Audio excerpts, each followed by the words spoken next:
spicy mango barbecue turkey meatballs. So I've got the ground turkey in a bowl.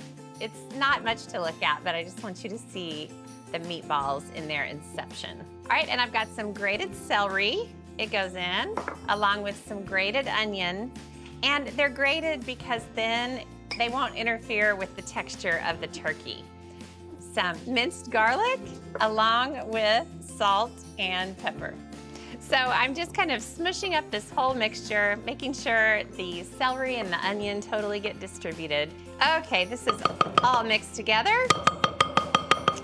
Get rid of the turkey spoon. So now I'm gonna use a scoop, just to scoop the meatballs.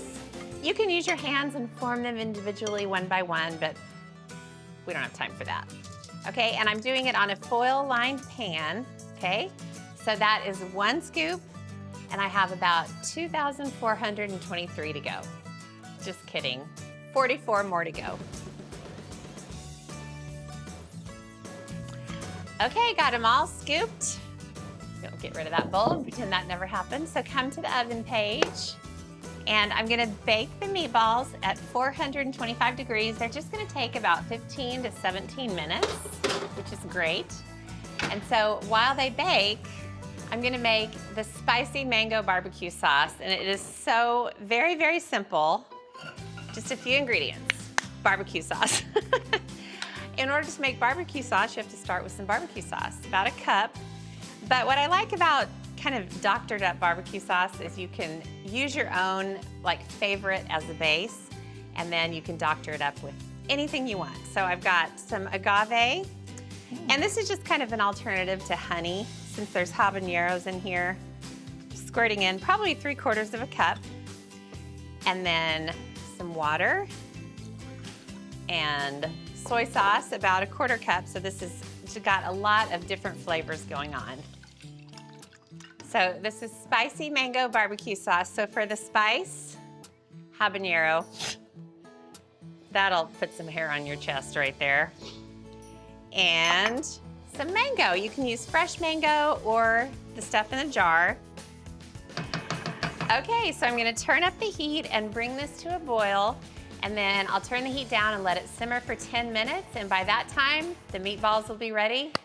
The sauce, look. See those chunks of mango? Aren't they beautiful? Well, say goodbye to them, because I'm gonna puree the sauce right in the pan with my immersion blender. It's good to use an immersion blender because that way you don't have to transfer the sauce to a blender, which can be pretty perilous when the sauce is hot.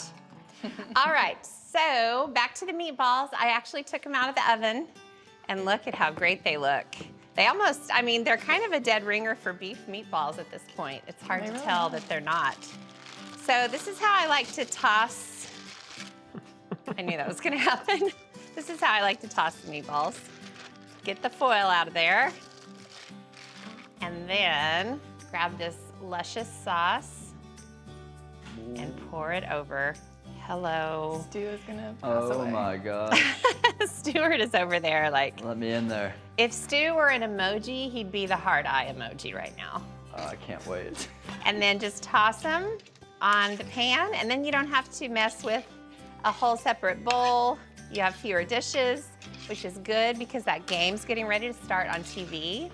And then I like to serve them on sort of a deep-rimmed bowl. I'm sorry, a deep-rimmed platter. And let's see if Ree can get this done without completely destroying the kitchen. What do you think, guys? Oh, great form. Couldn't have done it better myself. Okay, and then I've got some sliced green onions, just to make them extra flavorful and pretty. And then serve them with toothpicks. Talk about a platter full of wonderfulness. Spicy mango barbecue meatballs. I think I owe it to you to try one. Oh my gosh. They're so spicy. They're very spicy. Why did you? Oh, love it. but in a very exciting way. Don't tell Stu how good these are, okay? It'll be our little secret.